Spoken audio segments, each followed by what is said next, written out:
Hello, everybody, and welcome into an edition. The spring version of the rundown begins today. Myself, Brandon Wirth, and a special guest joining us here this spring season. I mean, we bringing in the young guns. I know we have JT and Blake; these guys are experienced, but we need some of that young DNA, that young blood, if you will. Jack Heckman joining us here for the spring season to break down baseball and softball. Jack, welcome to the rundown, man. Excited to have you. Thanks for having me. It's going to be a great season covering some baseball and softball. We'll get into a little bit of an early season preview as many teams right now chilling in the Bahamas. Don't worry, Jack and I will take the coverage here back home, but we'll have some previews for you. What's coming up in baseball? We'll break down the standings and teams to watch as well for softball at the end of the show, and we'll get you all the good stuff for baseball and softball here on the rundown. Before we start, big thanks to Dazos Digital. Target your target audience with the experts at Dazos Digital. Video work, graphic design, audio programming, and streaming, the whole nine yards. Get your business looking pretty and nice for your customers with DazosDigital.com. You can visit there for more information. We'll get right into it here, Jack. We're looking at this past year. We'll start on the diamond on the baseball side. Big Rapids, the team to beat in the conference going in, and they ran the table to show Coach Scarpelli's team a lot of firepower from last year's team. Newaygo, Central Montcalm were both teams that were right there in the mix. Took a couple from the Cardinals, but very competitive programs. We saw Chip Hills take a stride. Grant definitely has shown some talent on the field as well, and a lot of those other teams playing competitive down near the table. I mean, really, in short synopsis, it really felt like Big Rapids had the talent above some of those other teams. The other teams played well fundamentally, but just too much for the Cardinals last season. Oh yeah, I mean they had great seasons all around, especially great seasons from Ty Gilchek and Isaac Zacco. Those are some key returners. Departures wise, you had Mason McNeely and Philip Wilbur, who were both first team all conference. But this season, I'm really looking at Isaac Zacco. Gilchek's going to be hurt for probably most of the season. Both were PBR preseason All-State honorable mentions. Zach brought his batting average up 23 points from his sophomore year to his junior year. I think that's a thing that's definitely going to reach forward. I can expect his OPS to even grow even more.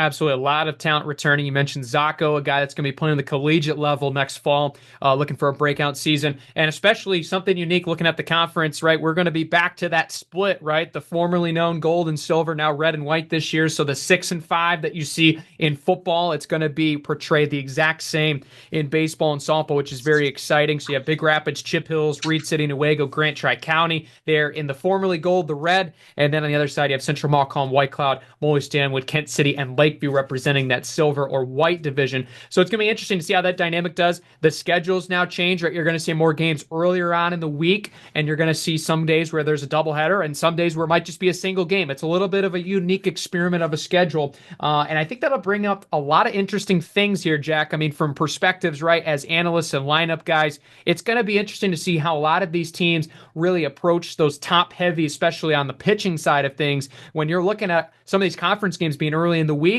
And then you got some tougher non-conference schedules, which we'll get into in just a moment. Later in the week, pitching is going to be very interesting to see how these teams handle their staffs. Right. And I mean, you look at a team continuing on Big Rapids, they're already a little banked up. Your ace, Gilchek's probably out for quite a while. Go back to Reed City. You had Max Hammond. In games where Max Hammond pitched, they were 8-3. In games where he didn't pitch, they were 10, 12, and 1. That's a thing where I think Reed City is definitely going to have someone step up. And I think it's going to be Caleb Sommers. But the problem is it's such a hitter-friendly ballpark and how short the fences are there. It's so easy for home runs, and especially a team like you look at Grant, Big Rapids, those are teams who can hit the ball hard. Absolutely. They say those fences are 305, but I haven't seen anybody take out a tape measure in a while, but they're definitely a hitter-friendly ballpark. Big Rapids definitely a little bit in that aspect. You look at other fields, especially Grant is a team that really has some good arms this year. I could see them being a team that might really try to make some moves, right? Coach Cheesebro over there, what can he do with that group and see if they can advance them forward, right? They're going to be playing some tough teams looking at their schedule, right? Obviously, Newaygo is going to be priority number one. The M37 rivalry trumps all, and they're going to play a lot of these good good teams, right? Especially out of conference play. I mean, Muskegon Oak Ridge, yep, that's a team that was about 500 last year, but you got to think that's over in the WMC. They play a lot of competitive sports across the board. And then you'll see North Muskegon, who's been a powerhouse, right, the last couple of years, and a lot of other Yep. competitive teams. So they'll certainly be one to watch looking at them. Newaygo, the same on the other side of that rivalry, right? Russell Toth is a guy that can definitely bring a lot of pop in the bat. I know, Jack, you really like Russell and his numbers, and they're going to be playing some of these teams as well. They're going to play Ravenna, right, in that little regional rivalry they have there a couple times this year. They're going to take on Whitehall. They're going to play the Vikings. So these two teams are really battle tested and ready to try to give Big Rapids and Reed City a run at the top. Yeah, I mean, continuing on Newaygo, I can see Toth having an amazing season this year. You start off, they had Kent City, that one got canceled. Reed City, they're going to be an interesting team to watch. Ravenna, I think they can take two from there, and Toth can definitely hit. Back to Reed City for a single game, a Holton tournament. Grant, like you said, interesting matchup. Tri-County's very interesting. They haven't had very great seasons recently. 5-win improvement from 2 years ago. That's something to watch. White Cloud, they're going to be interesting down there now. Big Rapids, that's going to be a tough matchup for Newaygo. Continuing on, Sparta. Sparta plays a weak schedule for location-wise, but they're still a good team. Chip Hills, they lost Tyler Gear. That's going to be an interesting matchup. Back with Ravenna again, a Newaygo tournament. And Whitehall and Muskegon Oak Ridge, those are two very tough teams that I can see them ending a season 0-4 going into the playoffs. Momentum is important when you flip into the calendar month of June. Absolutely. And one team, right, that we haven't covered here in the gold side or the red division yet, very similar to how their season played last year in the minds of maybe preseason media as the sleeper, right, that really snuck their way up. That's Chip Hills, team that was 6-17 in 2022, 12-18, and then last year over 20 wins. That program has built it back up. It's been a perennial powerhouse, and they got some athletes and they got some arms. There's no doubt about it. So they're going to be one to watch, especially. I could see them flipping over top off some of those teams, right, those M37 teams, to give Big Rapids a run because they're well coached and they always play good fundamental baseball. Yeah, they got a player, Austin Humphrey. I really like his numbers. 434 batting average. He has an OPS of almost 1,000. I see that going up this season, being a senior year. He's also a preseason All-State honorable mention, like Zacco and Gilchek and Toth. Those are guys who are going to hit the ball. Humphrey puts the ball in play. He only had 7 walks last year, 18 strikeouts, but he's putting the ball in play for how many at-bats, and he's going to play every single game for them because they're going to need him every game. Absolutely. It's going to be interesting to see what happens on that side. We'll flip to the white division now. Central Montcalm now moving into that division this past year. They're going to be certainly one to watch at the top of the table. Emil Ligman is an all-state caliber player on the mound for them. I mean, you look at his numbers. He is a guy that can be the best player in this conference if he has a good season across the CSAA, regardless of division. You obviously got Kent City, a team that was a little bit down last year compared to years past. We can see if they'll bounce their way back up. Morley Stanwood's had some arms in years past as well. They can make some things happen, right? Can Devin Garbo really be a guy that can step up for them? And then you obviously have White Cloud and Lakeview, teams that are really trying to be rejuvenated with a young core and see if they can try to match it moving forward, see if they can get maybe more aggressive on the base pads, try to make up for maybe that little bit of lack of talent that you see with some of those other teams, and see if they can really capitalize on a lot of those matchups. Yeah, it's very interesting. I think Central Montcalm's pitching-wise, just having Lingman puts them so far ahead of other teams in that it's going to be very interesting to who steps up second place. White Cloud, Kent City, Lakeview, interesting set of teams there. But I just think Central Montcalm is going to be miles ahead of those teams because of their pitching. Lingman, he's getting talked all over town. He's the talk of town everywhere. And I mean, they're going to be battle tested come that last week of regular season play. They have Beale City to start the month of May. Beale City's a team that I believe threw either a no-hitter or a perfect game in the state championship in Division 4, and they are an amazing team. 32-7 last year, a 636 MPR, and a 629 opponent win percentage. They're not just playing nobodies. They're playing great teams and dominating them. Mount Pleasant Sacred Heart, the only reason they didn't come out of their district is because they're in Beale City's district. Two amazing teams around there, and they're going to have Big Rapids. You played Mount Pleasant, Sacred Heart, and Big Rapids on back-to-back days. That's going to be tough. See what they do with that at the end there, especially with pitch counts. I mean, you have Montebello a day before that, 6 games in 3 days. It's going to be interesting. Going to be certainly a test of depth in that lineup and rotation for sure. It's going to be interesting to see how baseball turns out. We can't wait to see it. We'll flip over to softball, but first, if you want to be a sponsor of the Rundown, give us a call, 796-7000. We'll get you hooked up with our sports package and get you right here on the Rundown with myself and Jack here this spring season. We'll flip over to softball now. This is an interesting year, especially, right? We'll look at the division split. We'll start with the top there in the gold into the red division. Big Rapids has been the perennial power, the champion for the last couple of years. This really does feel like if there's ever a time where we might see another team on top of the table, this might be the best opportunity some of these other teams can have, right? You saw very competitive teams from last couple of years, right? Nuego's made that step forward. Reed City looks like a prime contender to try to steal that top spot with that young core that they really utilized well last year. And for Big Rapids, right? Losing Marissa Warren is a massive loss, right? A Division I player now at Toledo. You look at Zoe Taylor as well. You look at all those seniors, right? This is going to be a young, different team for Coach Thompson. So they're really going to be tested. And Reed City and Coach Deeg, they're, I think, really figuratively with the mascot considering, and as far as a metaphor goes, they're going to be chomping at the bit to see if they can get a conference championship. Yeah, I definitely see Reed City having an amazing season. The thing with Big Rapids is I think they're going to have a good end to their season, but starting out with such younger players, I don't think it's going to work out so well. I still see them getting to a large win mark. They were at 29 wins last year. I still see them getting to the 20 win mark. But Reed City, I think they're just going to be too good, a little experience there, and I think they're just going to fly through. Absolutely. A lot of talent on both teams, right? For Reed City, you have Morgan Hammond, right? Isabel Guy, obviously a loss from last year. You have Hayden Cutler coming back this year. How does she respond from that basketball injury? But Big Rapids still has a lot of great players as well that they're going to be able to see. Obviously, we'll see probably Knopf moved up a little bit early on in the process potentially. So we'll see how she goes there. And for Big Rapids, right, it'll be Lynn Durga. Brooklyn Lynn Durga is going to be a guy, or I should say a gal that's going to be leaned on heavily here this year for Big Rapids. Chip Hills, right, a team that has struggled a little bit, to say it transparently. They're trying to get themselves backed up in that program, right, with some consistent coaching over time. We certainly see them getting there. And then you obviously have Tri-County, right, trying to find a footprint, as you say, right, trying to get that identity to try to build that program up, still trying to get there in the working phase. But Grant Nuevo, no matter the sport, right, they're always a good team. They are always a very gritty team. You see that with their softball programs as well. They might be a 20-win team, an 18-win team that you might not see on paper when we talk early on as an 18, 20-win team, but they can scrap and they can get it done. And those two teams obviously will be ones to watch as well. Yeah, Tri-County, a couple rough seasons, really just looking to get boots on the ground. Chip Hills, I see them similarly to last year's Chip Hills baseball team, where they could surprise a couple people, get a 20-win season, and, keep loading on there. Nuevo, I like them this year. I like them to have a better season. They lost a lot of games via the mercy rule last year, and then Grant, you got to pitch. They had way too many blowouts. Same thing with Nuevo.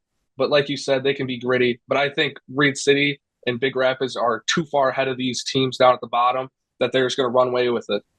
Absolutely. Taking a look at the other side in the white division, you look especially where Central Montcalm is as a program. They're going to be certainly one to watch, right? A team that over the last couple of years have dominated, right? 24-win season this past year, right? They've shown that they can get it done. But when you look at some of those other teams behind, right? A lot of those teams, as we kind of, I like the words that you put, trying to get boots on the ground, moving forward, and an identity for a lot of these teams, right? With Morley Stanwood, have some athletes, right? Finding a way to see how they can win against these tough teams, right? You look at White Cloud, they can scrap it together, right? It's the consistency for them over the last couple of years. It's been a little bit of a struggle, right? They've pulled off some big wins, but then have some tough losses along the way.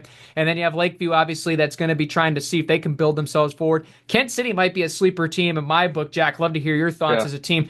They always have great athletes in that program across sports, right? Especially in soccer, right? Running, you look at basketball, wrestling, they always have great athletes regardless of sport. So they can find a way. I think for them, really what's been missing the last couple of years is just that pure softball talent. But right now, rumblings seem like this might be a class coming up that can turn it around. Yeah, I mean, just think about last year. They went to a district final. Same thing with Morley Stanwood. You go to a district final, you sneak your way into that. That's momentum to the next season.